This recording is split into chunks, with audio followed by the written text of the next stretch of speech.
গাউসে পাক অন্তর খবর রাখে কি রাখে না? রাখে। ক্ষমতা কে দিয়েছে? আল্লাহ। আরো জোরে বলেন কে দিয়েছে? আল্লাহ। গাউসে পাক ওই মুরিদের কথা তিনার অন্তরে লেগে গেছে। সঙ্গে সঙ্গে ওই যুগে বালি মাটি তো ওইগুলো জায়গাতে বালুতে এরকম করে লাঠিটা গেড়ে দিয়েছে। গেড়ে দেওয়ার সাথে সাথে এরকম টিউবলাইটের মতো পুহর হওয়া শুরু করে দিয়েছে। সুবহানাল্লাহ। এই তো কারামত, এই তো কারামত।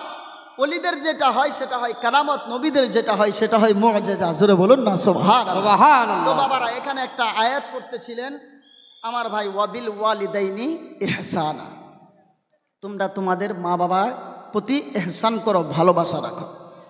যারা নিজের মাকে ভাত দিতে পারে না তারা পীরকে কি ভালোবাসবে? যারা নিজের বাপকে চিনে না তারা তার পীরের সঙ্গে কি মহব্বত রাখবে? রাখতে পারবে? পারবে না। বাবারা আপনাদের এখানে সাপ্তাহিক বাজার, টাঙ্গি বাজার, একটা বালুগাঁও বাজার, একটা টাঙ্গি বাজার, আর এদিকে কোনো আগে তো সাপ্তাহিক বাজার ছিল না। তো আপনার বাবা আমার বাবা যখন বাজারে গিয়েছেন অনেক কষ্ট করে অনেক ধরনের খাবার আমাদের জন্য নিয়ে আসতো, সপ্তাহে কিন্তু আমরা চেয়ে থাকতাম। কিন্তু মা, যেই মা আমাদেরকে গর্ভে ধারণ করেছে সেই মা আজ বইয়ের জন্য জ্যাকেট, আইবুরু, খেলাবুরু, ইরিবুরু না কিরিবুরু এলে কি কয়, ইরিম কিরিম, কত ধরনের দেয়। কিন্তু মাকে এই ঠান্ডার শীতের সময় একটা চাদরও কিনে দেয় না। মাকে যে একটা চাদর কিনে দেবে সেটাও দেয় না। বাবা বুড়ো হয়ে গেছে, বাবার গায়ে জ্যাকেট নাই, নিজের গায়ে 4-5টা জ্যাকেট, তা আবার স্ট্যান্ডার্ড জিন্স আর চামাইরা বস্তা বস্তা আরও ধরনের কত আছে না বাবা? দেখেন যত বড়ই পীর ধরেন, যেখানেই যান পীরেরাও কিন্তু বলে বাবা তোমরা তোমার মা বাবাকে কষ্ট দিও না। কারণ মা বাবা যদি আপনার প্রতি নারাজ হয়ে যায় দয়ার রাসূল নারাজ হয়ে যাবে। মা বাবা যদি আপনার প্রতি নারাজ হয়ে যায় আপনার প্রতি আমার আল্লাহ নারাজ হয়ে যাবে।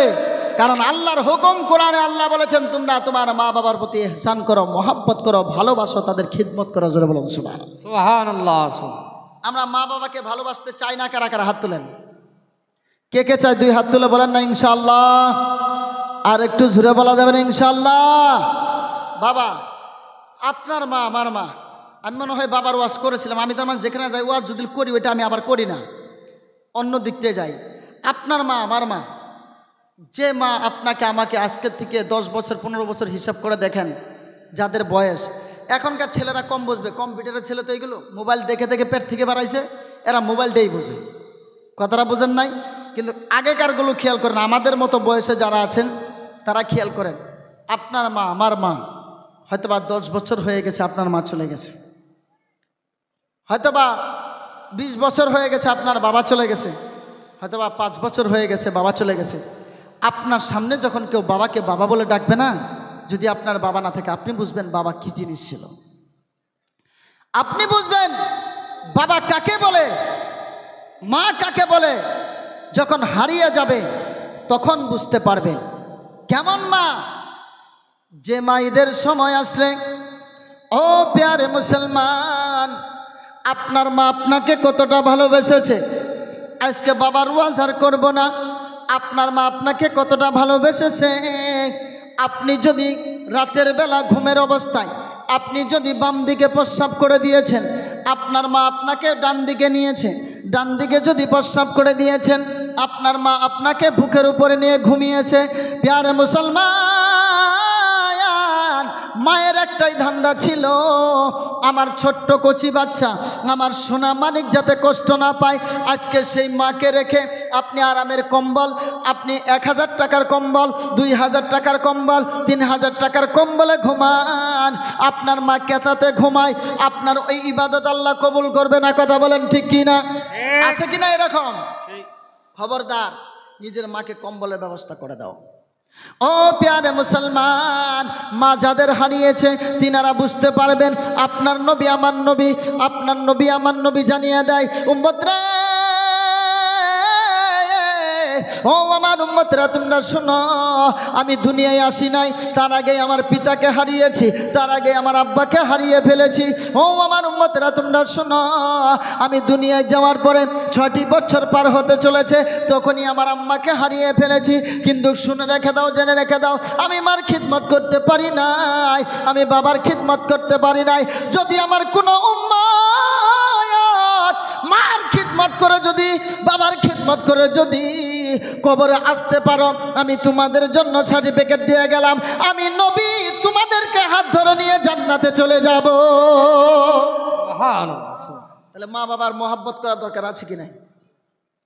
ও বাবারা, মা কেমন জিনিস ছিল? যদি মা, আগের যুগের মাদের কথা বলছি, মা যদি পাশের বাড়িতে কাজ করতে যেত, কাজ করে আপনার জন্য আমার জন্য খাবার তৈরি করার জন্য, রাত্রের বেলা কি খাবো নাই, আপনার মা আমার মা মানুষের বাড়িতে ঢেকিতে বাড়া বানতে যেত, ওখানে যাওয়ার পরে একটু যদি চাউল দিত, ওই চাউলটা রান্না করে আমাদেরকে খাওয়াতো। ও প্যারে মুসলমান, শুধু তাই নয়, তাই নয়, তাই নয়, আপনার মা আমার মা যখন পাশের বাড়িতে যখন কোনো পিঠা তৈরি করত, তখন ঢেকি ছিল, এক মহিলা আরেক মহিলাকে ডেকে নিত। প্যারে মুসলমান, মা কাকে বলে, মার মোহাব্বত কাকে বলে? আপনার মাকে আমার মাকে যখন ওই কাজ করে দেওয়ার পরে যখন পিঠা একটু হাতে দিত, পিঠা খেতে দিত, আপনার মা সেই পিঠাতে মুখ লাগায় নাই, আপনার মা সেই পিঠা খায় নাই। ওই পিঠাকে আসলে করে আপনার জন্য আমার জন্য বাড়িতে নিয়ে গেছে। বাড়িতে নিয়ে যখন যায়, তখন ওই বাড়িওয়ালা জিজ্ঞাসা করেছে, বুনুরে, ও আমার বোন, তোমাকে খেতে দিলাম পিঠা, তুমি কেন খাও না? তোমাকে খেতে দিলাম পিঠা, তুমি কেন মুখ লাগাও না? তখন আপনার মা আমার মা চোখের পানি ছেড়ে দিয়ে বলেছে, বুনুরে, আমার দুইটা কলিজার টুকরা আছে, আমার দুইটা সন্তান আছে, আমার দুইটা কলিজার টুকরা আছে, যারা আমাকে মা মা মা মা বলে চিৎকার করে। আমি আজকে সেই সন্তানকে রেখে তোমার বাড়িতে আমি পিঠা খেতে পারি না। আমার কলিজার সন্তান দুইটা যদি খেয়ে নেয়, আমি মার কলিজা ঠান্ডা হয়ে যাবে। মা কেমন জিনিস!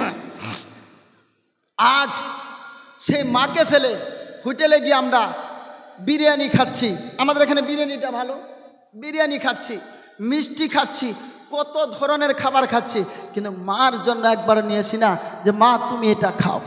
আরে মাকে দিলে তো মা সব খাবে না, তোমার মা তোমাকে দিয়ে দেবে।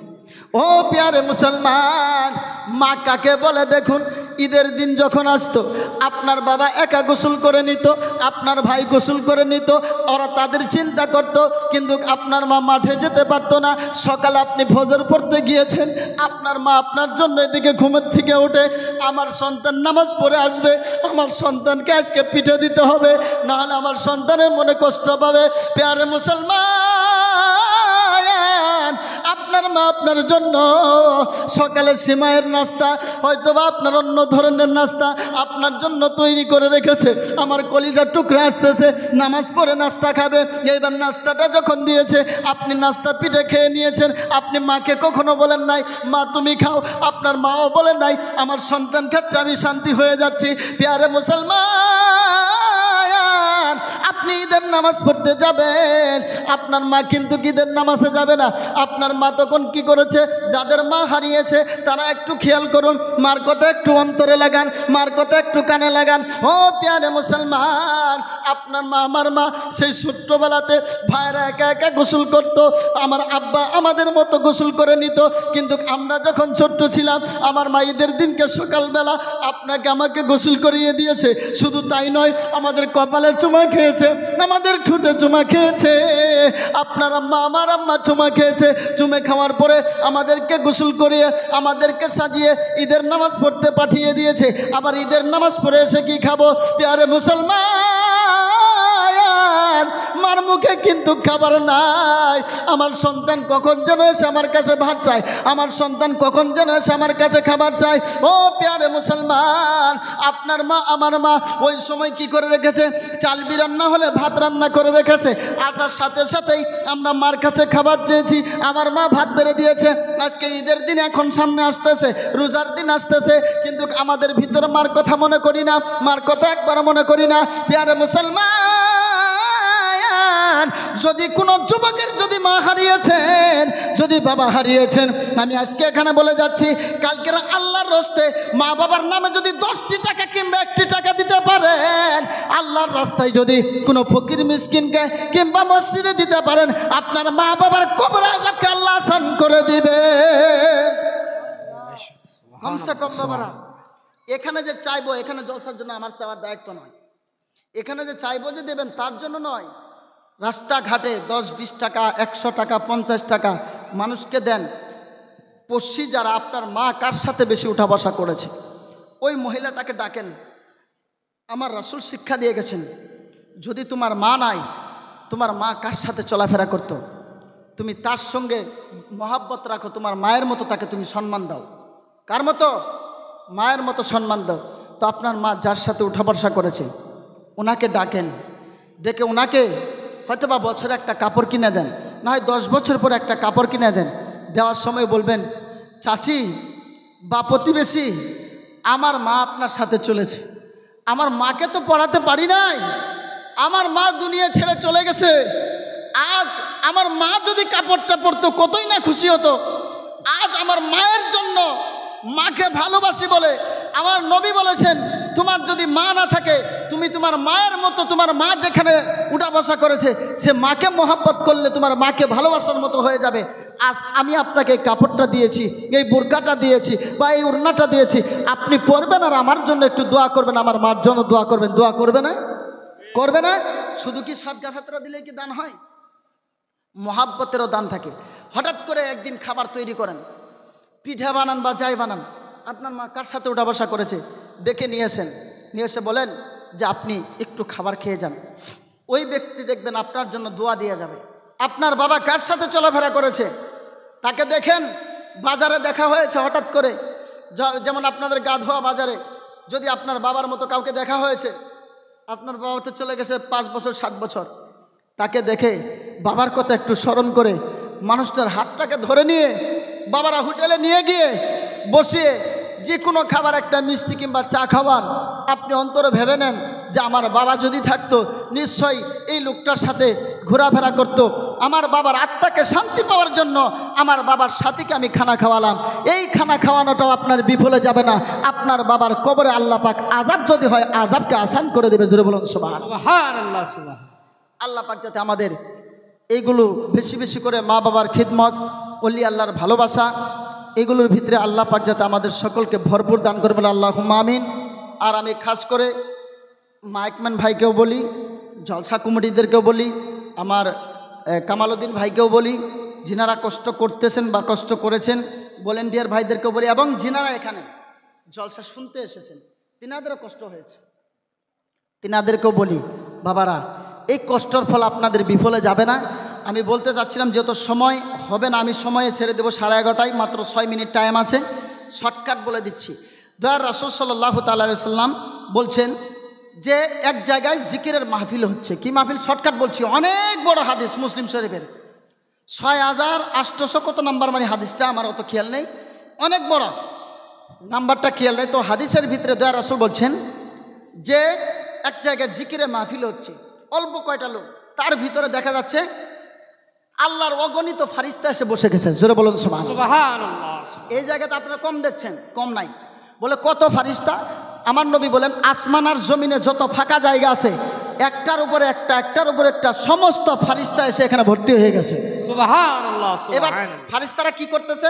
ওই বান্দারা সুবহানাল্লাহ বলতেছে, এটা লিখতেছে। তারপরে ওই বান্দারা বলছে আল্লাহ আমার গুনাহ মাফ করে দাও, এটাও লিখতেছে। ওই মা বাবার গুনাহ থেকে মাফ চাইতেছে, এটাও লিখতেছে। সব লেখা শেষ। এবার ফারিস্তারা আল্লাহর দরবারে চলে যাচ্ছে। আমি শর্টকাট বলছি, আল্লাহর দরবারে চলে যাচ্ছে। যাওয়ার পর আল্লাহ পাক জিজ্ঞাসা করছে, হে ফারিস্তারা তোমরা কোথায় থেকে আসছো? আল্লাহ জানে কি জানে না? তারপরও জিজ্ঞাসা করছে কেন? আল্লাহ পাকের নবী মুহাম্মদ রাসূলুল্লাহর উম্মতের শান বাড়ানোর জন্য। জোরে বলুন সুবহানাল্লাহ। সুবহানাল্লাহ, সুবহানাল্লাহ। বলছে আল্লাহ অমক গ্রাম থেকে, অমক জায়গা থেকে, জিকিরের মজলিস থেকে আসতেছি। বলে জিকিরের মজলিসে কে ছিল?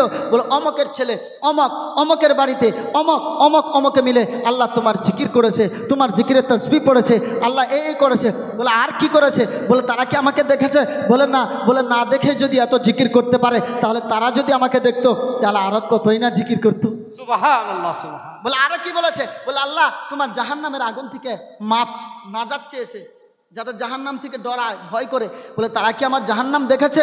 হাদিসের পুরো ইটা বলছি, তর্জমাটা বলছে না না তোমার জাহান্নাম দেখে নাই। বলি জাহান্নাম দেখে নাই, তবু তারা জাহান্নামের আগুনকে ভয় করতেছে। যদি জাহান্নামকে দেখতো তাহলে কি অবস্থাটা হতো? তখন বলছে আরও কি বলেছে, বলে শুনো, আল্লাহ তোমার বান্দারা ওই জায়গাতে বলেছে যে আল্লাহ তুমি আমাদেরকে জান্নাত দিও। বলে আমার বান্দারা কি জান্নাত দেখেছে? বলে না না। বলে যদি দেখতো তাহলে তারা আরও নয় কি চাইতো। সুবহানাল্লাহ সুবহানাল্লাহ। তখন বলছে আরো কি চেয়েছে? আল্লাহ জানে যে শেষের মূলটা বলে না কে রে, শেষের মূলটা বলে না কে। তখন বলছে আল্লাহ শেষে তোমার বান্দারা সবাই দোয়াতে বলেছে আল্লাহ তুমি আমাদের সকলকে মাফ করে দাও। সুবহানাল্লাহ সুবহানাল্লাহ। আখিরি দোয়া হবে না এখানে? হবে। বলছে আল্লাহ তুমি আমাদেরকে মাফ করে দাও। বলে আল্লাহ তাহলে কি করলে?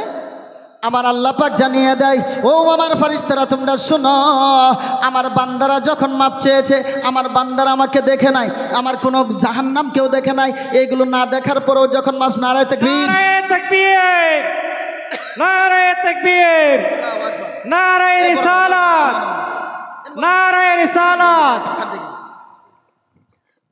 তো যাই হোক ভাই, হাদিসটা শেষ করতে দিয়েছে, তো হাদিস বন্ধ করা যাবে না ভাই, তাও বসতে দিয়েছিলাম, ভাই আমাকে বলেছেন, কারণ আলিম তো জানে যে হাদিসের দাম কত। তো পিয়ারে মুসলমান, দয়ার রাসূল সাল্লাল্লাহু আলাইহি ওয়াসাল্লাম বলছেন যখন মাপ চেয়েছে, বলে আমার বান্দারা আমাকে তো দেখে নাই, আমার জাহান্নাম কেউ দেখে নাই, আমার জান্নাত কেউ দেখে নাই, আমার জিকির করতেছে, আমার কাছে ক্ষমা চেয়েছে। ও ফেরেশতারা তোমরা শোনো, আমি আল্লাহ তাদের জিন্দেগির গুনাহ মাফ করে দিলাম। সুবহানাল্লাহ। এই জায়গাতে তাহলে যারা থাকবে আজকে তাদের গুনাহ মাফ হবে কি হবে না? আরে বলেন না কেন, হবে কি হবে না? ও প্যারে মুসলমান, ফেরেশতারা সওয়াল করতেছে মাবুদ, ও মাবুদ মাওলা, আমাদের একটা প্রশ্ন আছে। বলে কি প্রশ্ন? বলে আল্লাহ তুমি তো সবাইকে মাফ করেছো। বলে হ্যাঁ আমি সবাইকে মাফ করে দিয়েছি, আমার বান্দারা ক্ষমা চেয়েছে, সবাইকে মাফ করে দিয়েছি। ফেরেশতারা তখন ডাক দিয়ে বলে মাবুদ, ও মাবুদ মাওলা, ওই জামাতের ভিতরে একটা লোক ছিল না, ওই জামাতের ভিতরে ওই জিকিরের মজলিসে একটা লোক ছিল না। বলে তাতে কি হয়েছে? বলে ওই লোকটা অনেক গুনাহগার, অনেক পাপী বান্দা, রাস্তা দিয়ে যাচ্ছিল, যেতে যেতে যেতে যেতে যখন জিকিরের আওয়াজ শুনেছে ওই মজলিসের ভিতরে ঢুকে পড়েছে। আল্লাহ এত বড় গুনাহগার কেউ তুমি তাকেও কি মাফ করে দিয়েছো? আমার আল্লাহ পাক ডাক দিয়ে বলে ফেরেশতারা রে, ও আমার ফেরেশতারা তোমরা শোনো, আমি আল্লাহ যখন বলেছি সব, তাতে আর কিচ্ছু বাকি না। সুবহানাল্লাহ। সব থেকে গুনাহগার ব্যক্তিকেও যদি একটা জিকিরের মজলিসে, জলসার মজলিসে উপস্থিত হওয়ার কারণে আমার আল্লাহ যদি ক্ষমা করে দিতে পারে, আজকে এখানে কোরআন হাদিস জিকির মেহফিল, নবীর প্রতি সালাতু সালাম হবে, উলামায়ে কেরামের দিদার হবে, আউলিয়াগণের দিদার হবে, এই জায়গাতে আমার আল্লাহ পাক আমাদের ক্ষমা করতে পারে কি পারে না? আরে জুলে বলেন পারে কি পারে না? তবে যাই না হোক, আমার বলার মধ্যে, আপনাদের শোনার মধ্যে যদি কোনো ধরনের ভুল বেয়াদবি হয়ে যায়, আমার আল্লাহ পাক যাতে আমাদের সকলকে ক্ষমা করে দেবেন, আল্লাহুম্মা আমিন।